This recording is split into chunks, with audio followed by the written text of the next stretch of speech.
Some places aren't meant to be found. Some secrets should stay buried beneath layers of salt, stone, and silence. But when Marcus Sullivan inherited the Whitecrest Lighthouse from an uncle he'd never met, he didn't know he was stepping into a legacy drenched in tragedy and whispered warnings. The locals called it cursed. They said 3 keepers before him had vanished without a trace, that strange lights flickered in windows that shouldn't exist, and that on foggy nights you could hear voices calling from the rocks below. Voices of the drowned begging to be found. Marcus didn't believe in curses. He was a practical man, a former Coast Guard officer who'd seen his share of storms and emerged unshaken. When the lawyer handed him the rusted iron key and a warning to reconsider, Marcus laughed it off. He needed a fresh start, somewhere far from the noise and pain of his past. The lighthouse, perched on a jagged cliff overlooking the Atlantic, seemed like salvation. Isolation wrapped in purpose. He wasn't alone, though. At his side was Boone, a 3-year-old German shepherd with eyes like amber and instincts that had saved Marcus more times than he could count. Boone had been with him through the darkest chapter of his life, and now they'd face whatever came next together, or so Marcus thought. The first night in the lighthouse was unnervingly quiet. No wind, no waves crashing, just an oppressive stillness that made Marcus's skin crawl. Boone refused to settle, pacing the circular stone room with his hackles raised, growling at shadows that shouldn't move. Marcus tried to calm him, but the dog's anxiety was contagious. Something about this place felt wrong, like the air itself was holding its breath. By the 3rd night, Marcus started noticing things. Doors he'd locked standing open, his uncle's belongings, dusty journals, nautical charts, photographs of people whose faces had been scratched out, arranged in patterns he didn't create. And then there was the smell, brine and decay seeping from the walls, strongest near the basement door he'd been told never to open. But it was Boone who sensed the truth first. Dogs know things we can't.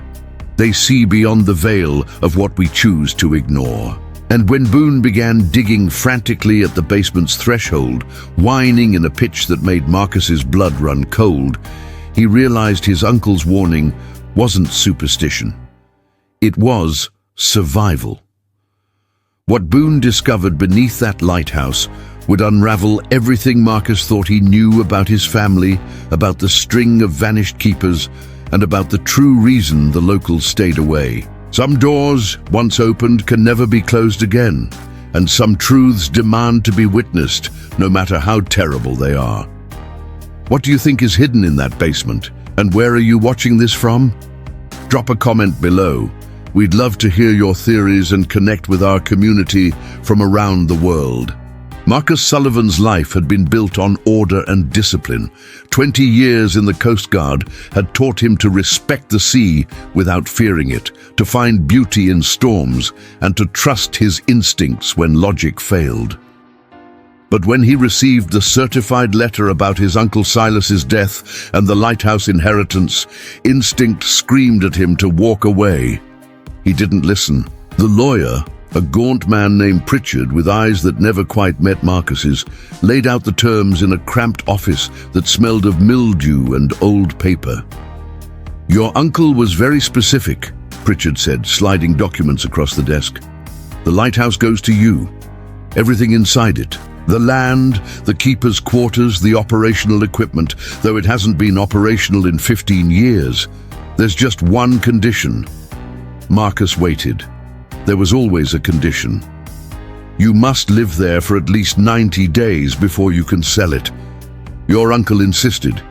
He called it a testing period. Pritchard's voice dropped. "Mr. Sullivan, I'm obligated to inform you that your uncle's death was ruled accidental, but 3 previous keepers disappeared under questionable circumstances. The property has a reputation. Locals won't go near it after sunset." Marcus should have pressed for details. He should have asked why a man he'd never met would leave him a property worth potentially hundreds of thousands. He should have wondered why the lawyer looked relieved when Marcus signed the papers. Instead, he saw an opportunity, a place where ghosts were just stories, and his own demons might finally leave him alone. The drive to Whitecrest took 6 hours through increasingly isolated coastal roads. With Boone riding shotgun, head out the window savoring the salt air, Marcus felt the first stirrings of peace he'd experienced in months. His divorce had been brutal. The bottle had been his companion for too long. This lighthouse represented a chance to rebuild, to find purpose in solitude. The structure materialized through morning fog like something from a Gothic novel. 60 feet of weathered stone, topped with a glass lantern room that caught the weak sunlight and threw it back in fractured beams. The keeper's cottage attached to the tower looked sturdy enough, though its windows were dark and its door hung slightly crooked on rusted hinges. "Home, sweet home, buddy," Marcus said to Boone, who had gone completely still, his body rigid with tension. The interior was surprisingly preserved.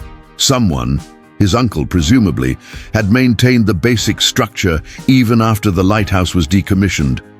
Wooden floors creaked, but held firm. A pot-bellied stove dominated the main room. Shelves lined the walls, crammed with maritime books, navigational charts, and journals dating back decades. Everything was covered in a fine layer of dust and salt residue, as if the ocean itself had been breathing through the walls.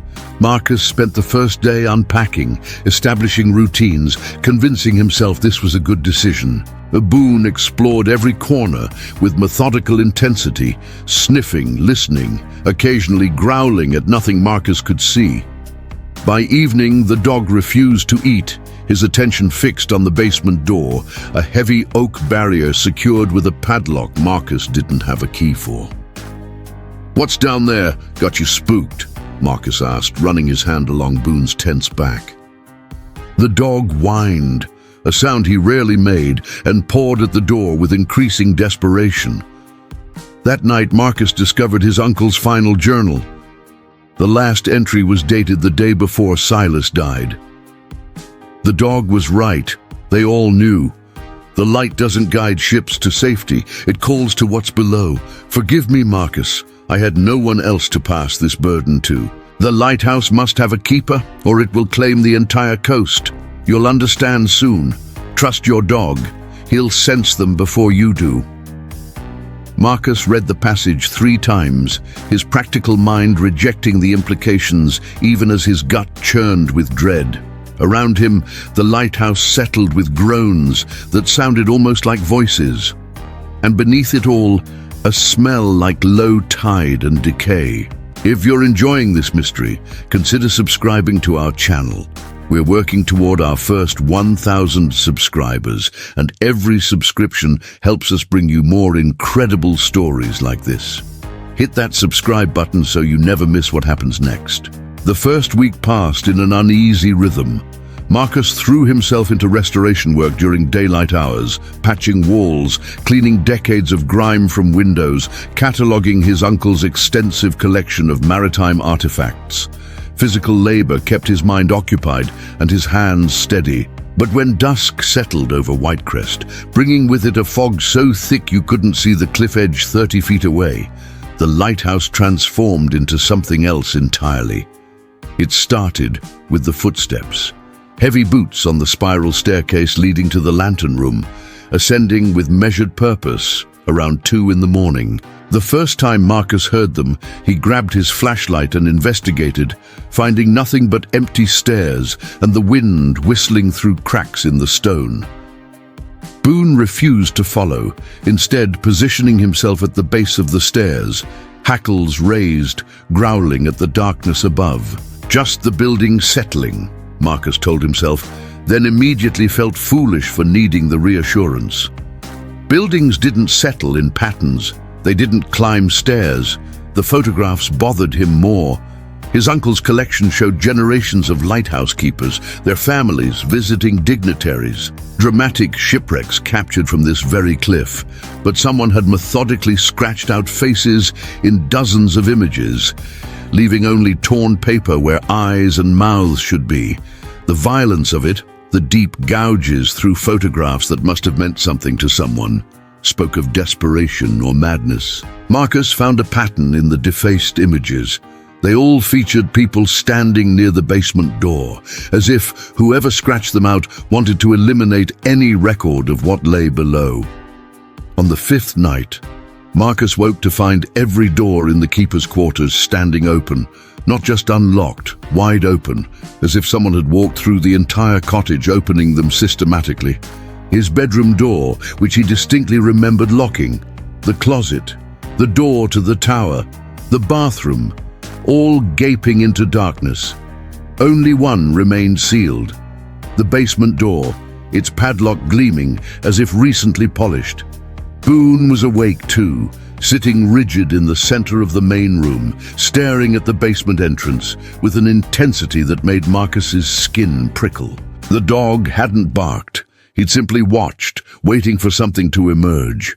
"What do you see, boy?" Marcus whispered, moving to stand beside his companion. For several minutes they remained frozen, man and dog, listening to the lighthouse breathe around them. Then, so faint, Marcus almost missed it. A scratching sound from below, rhythmic and deliberate, like fingernails on wood. Marcus's rational mind supplied explanations. Rats wind through gaps in the foundation, thermal expansion.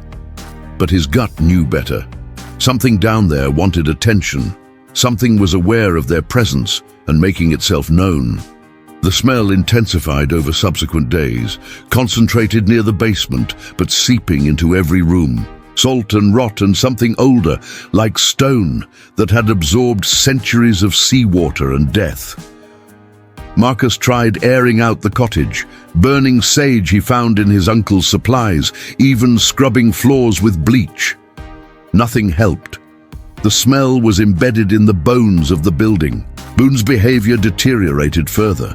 The dog who'd once been fearless, who'd accompanied Marcus into burning buildings during rescue operations, now refused to sleep. He positioned himself as a sentinel between Marcus and the basement, alert to every creak and whisper. When Marcus tried to coax him outside for walks, Boone would go no further than the cliff edge before pulling back, as if tethered by an invisible chain of duty. The locals' avoidance made more sense now. When Marcus drove into town for supplies, conversation stopped when he entered the general store. The teenager at the register wouldn't make eye contact. The old men playing checkers by the window shook their heads and muttered in voices too low to distinguish words. Only the harbour master, a weathered woman named Eleanor, acknowledged him directly. "How long you planning to stay?" she asked. 90 days. That's the requirement." Eleanor's expression mixed pity and resignation. "That's what the last one said. He made it 23 days before we found his truck abandoned at the cliff edge. No body, no note, just the truck and footprints leading to the rocks below. Then nothing." Marcus returned to the lighthouse as sunset painted the sky blood red. The beam housing, dormant for 15 years, flickered once in his peripheral vision. When he looked directly at it, all was dark. But Boone had seen it too, his growl vibrating through the evening air like a warning. Something was waking up. Dogs experience reality differently than humans. Their senses penetrate layers we've evolved to ignore, frequencies beyond our hearing, scents that tell stories we can't read, intuitions about danger that saved our ancestors but atrophy in our modern lives. Marcus had always respected Boone's instincts, but what began happening in the second week transcended instinct. It was knowledge.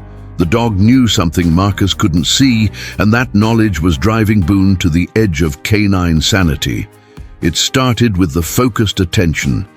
Every night, around the same time, 2:47 a.m., Marcus noted, Boone would wake from restless sleep and position himself facing the basement door. Not just looking at it, but staring with an intensity that seemed to create a visible connection between dog and barrier.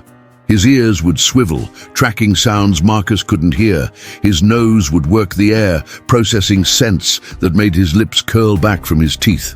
Marcus began sitting with him during these episodes, trying to understand what commanded such attention.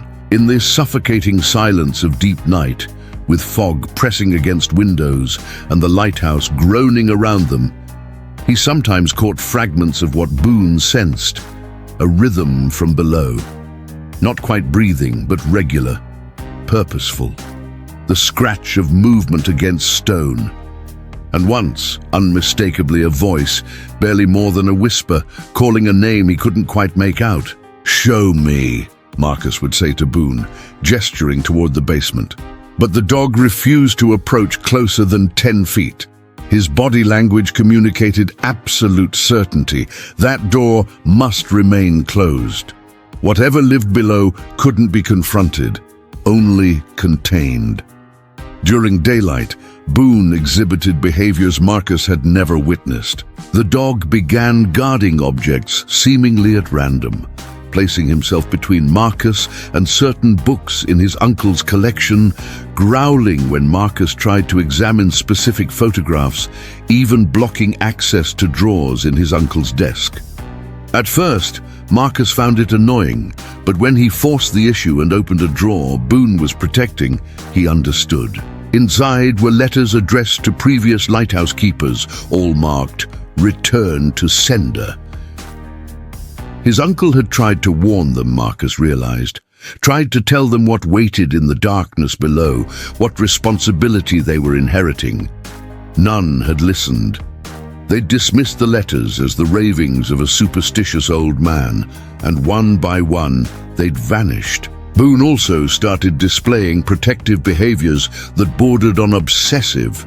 He wouldn't let Marcus near the cliff edge at night. He physically inserted himself between Marcus and the basement door whenever Marcus contemplated breaking the padlock. When Marcus's attention drifted, when he stared too long at the decommissioned light or listened too intently to the sounds from below, Boone would bark sharply, breaking whatever trance was forming. "You're protecting me from something, aren't you?" Marcus asked one evening, scratching behind Boone's ears. The dog leaned into the touch but never took his eyes off the basement entrance. "But what? What the hell is down there?" The answer came in fragments, pieced together from Boone's reactions. Certain items, a compass that spun backward, a nautical chart marked with symbols that weren't standard notation, a key ring with 7 rusted keys, triggered intense responses. Boone would bark at them, sometimes carry them away in his mouth, hide them in corners as if trying to protect Marcus from their influence. Marcus began testing a theory. He'd move objects around the cottage, watching Boone's reactions. The dog's behavior was consistent. Anything connected to the basement or previous keepers needed to be controlled, contained, kept away from human handling. It was as if Boone understood these objects were contaminated, infected with whatever darkness breathed below.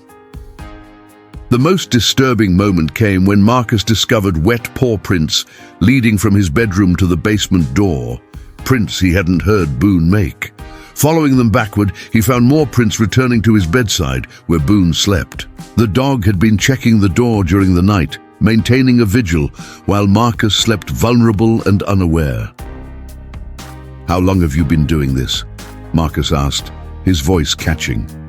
Boone's only response was to return to his post, settling with a heavy sigh that communicated exhaustion and unwavering duty. Whatever was down there, Boone had appointed himself guardian, and Marcus was beginning to understand why his uncle had specified 90 days. It wasn't a waiting period, it was a test of survival. The lighthouse demanded a keeper, yes, but the keeper needed a protector.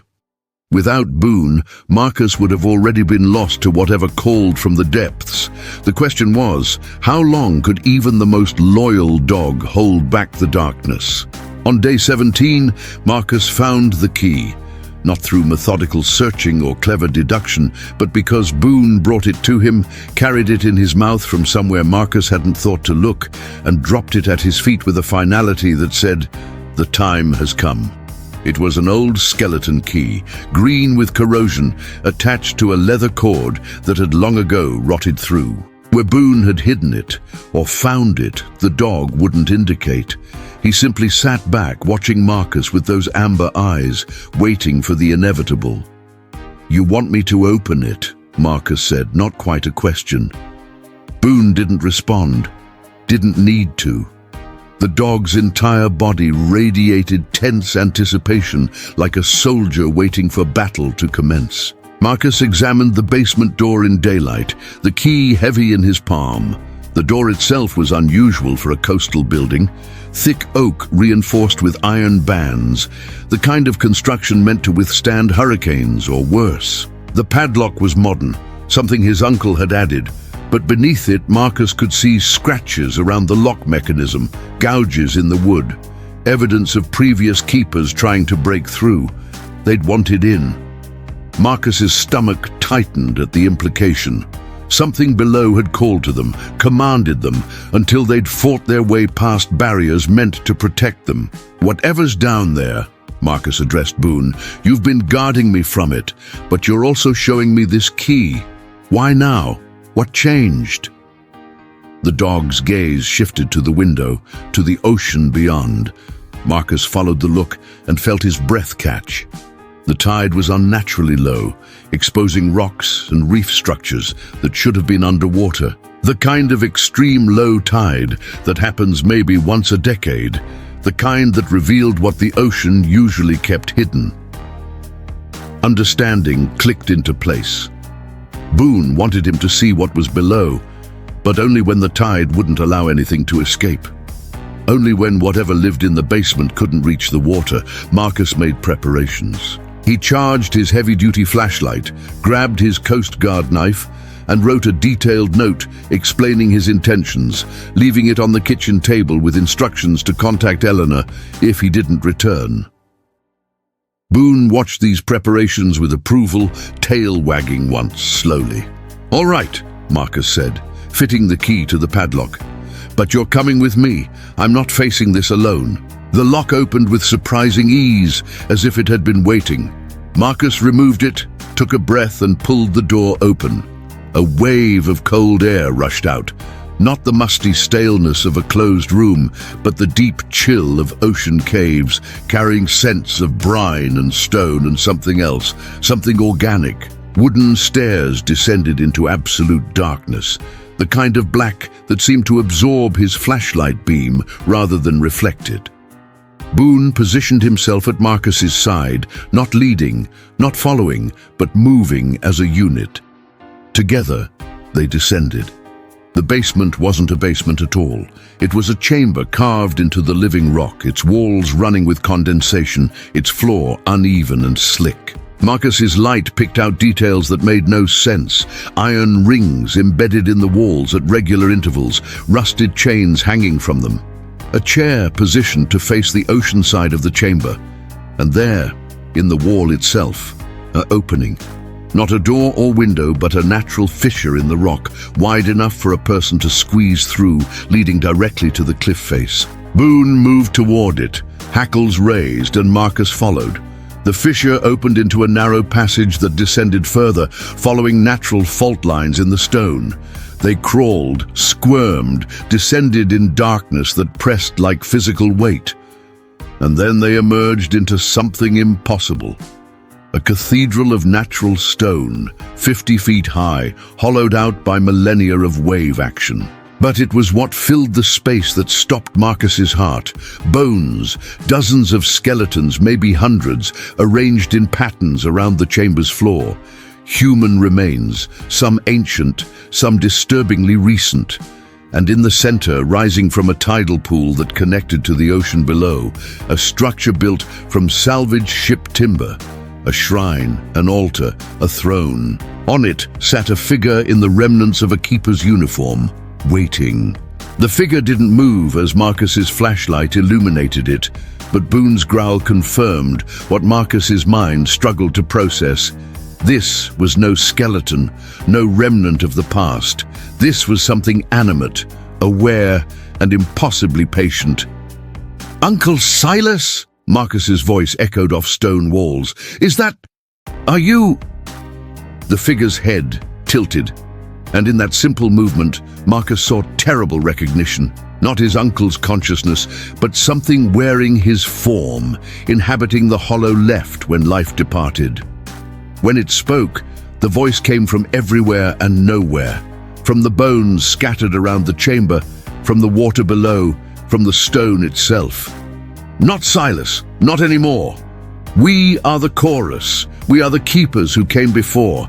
We are the lighthouse's true purpose. Marcus's mind reeled, trying to catalogue this rationally, scientifically, while every instinct screamed to run. But Boone held position, tense but not fleeing, and Marcus trusted the dog's judgment more than his own fear. The lighthouse, the chorus continued, its voice a harmony of distinct tones. 15 voices, Marcus counted, speaking in unison. You think it guided ships to safety? It did the opposite. For 300 years, the light has called to those lost at sea, not to save them, to claim them, to feed what lives in these waters. The tidal pool churned, and Marcus saw movement beneath the surface. Shapes too large for fish, forms that suggested human proportions, but moved with fluid grace no human body possessed. Things that had been people once, transformed by drowning, by pressure, by something ancient that dwelled in the deep trenches offshore. Every keeper who understood the truth faced a choice, the chorus said. Join us in eternal service, maintaining the light that feeds the depths, or refuse and watch the entire coast suffer. Without the lighthouse's guidance, what lives below grows hungry, desperate. It takes not just the lost, but the living, dragging entire communities into the sea. Marcus's uncle had documented this in coded entries throughout his journals, references to feeding the guardian, to necessary sacrifices, to maintaining a terrible balance. The lighthouse wasn't cursed. It was a prison, a treaty, a blood contract spanning generations. The previous keepers, Marcus said, pieces falling into place, they didn't vanish. They joined you, became part of this chorus. They understood their duty. The lighthouse must have a keeper or the balance fails. Silas served for 43 years. When age took him, he passed the burden to you. You were chosen because you have no family to abandon, no connections that would be missed. You were chosen because you are expendable. The cruelty of it struck Marcus like a physical blow. His uncle hadn't left him an inheritance. He'd condemned him to this. To either joining the chorus, becoming another voice in the collective, or failing in his duty and bearing responsibility for every death that followed. But then Boone moved. The dog walked forward, not aggressively but deliberately, positioning himself between Marcus and the chorus. And in that moment, Marcus understood something the chorus hadn't accounted for. He wasn't alone. He wasn't expendable. He had a protector who saw past illusions, who judged based on scent and instinct rather than words and threats.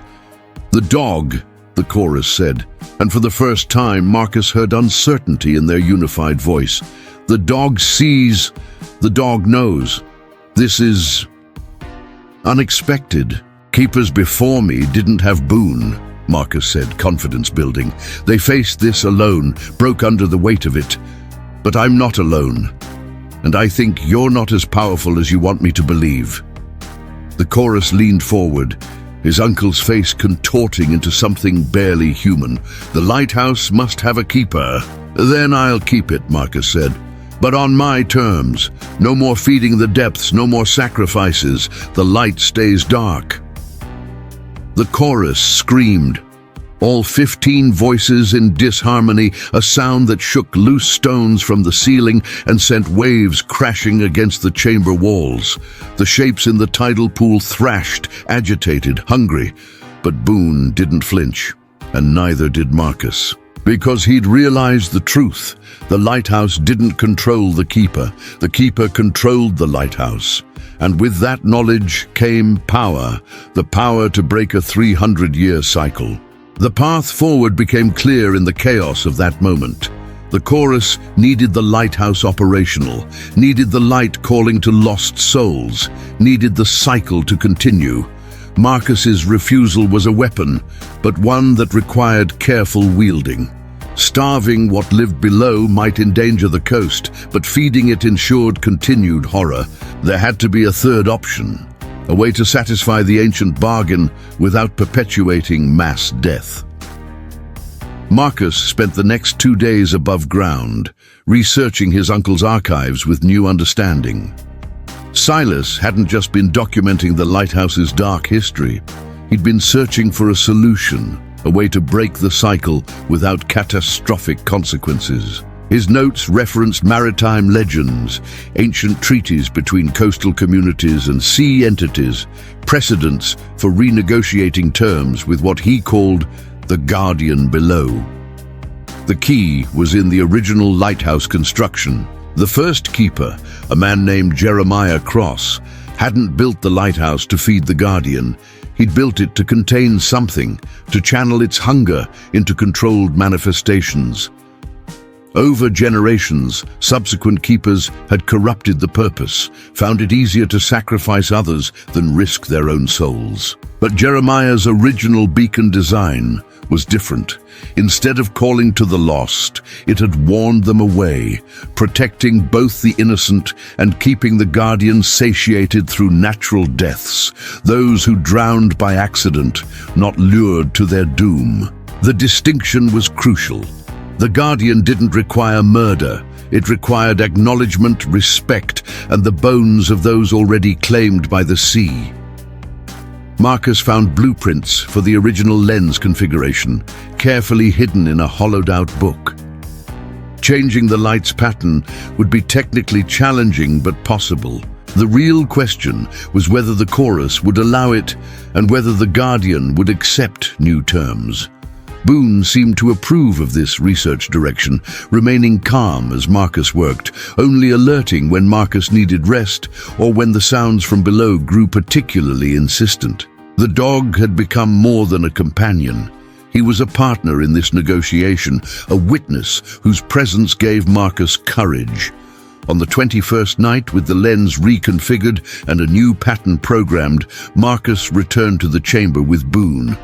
The chorus waited, his uncle's form more deteriorated now, revealing the collective nature beneath. "I'm not joining you," Marcus announced. "I'm not feeding the depths through deception. But I'm not abandoning the lighthouse either. I'm restoring it to its original purpose, acknowledgement without exploitation." The chorus surged forward, but Boone's bark, sharp, commanding, infused with primal authority, stopped them. In that sound was a message older than human civilization. This human is protected. Challenge that protection at your peril. "The Guardian will not accept these terms," the chorus hissed. "Then let the Guardian speak for itself," Marcus said. The tidal pool erupted. Something massive surfaced, not completely, just enough to manifest presence. Eyes the size of dinner plates, bioluminescent, ancient, beyond reckoning. The Guardian regarded Marcus and Boone with an intelligence that transcended human understanding. And then, impossibly, it spoke, not in words, but in feelings, images, memories projected directly into Marcus's mind. It showed him the truth. It didn't want corruption of the lighthouse's purpose any more than Marcus did. The chorus had perverted the original agreement through centuries of fear and misunderstanding. What the Guardian required was simple: remembrance of those lost to the sea, acknowledgement that the ocean took its toll, respect for the boundary between land and water. The new light configuration would provide that, a beacon that warned rather than lured, that honored the dead rather than creating them. The Guardian descended back into darkness. The chorus screamed one final time before their forms dissolved into mist, released from centuries of corrupted service. Marcus felt his uncle's presence briefly, not hostile now, but grateful, freed at last. Above ground, Marcus activated the restored lighthouse. Its beam cut through fog with a pattern Jeremiah Cross had designed 300 years ago, beautiful and somber and truthful. Ships would see it and know to respect these waters. The Guardian would remember the dead naturally claimed by storms and time. The balance would hold, but honorably now. Boone sat beside Marcus in the lantern room, watching the light rotate. After 21 days, the dog finally relaxed, his duty evolving from protection to companionship. The lighthouse had its keeper. The keeper had his purpose, and neither would face the darkness alone.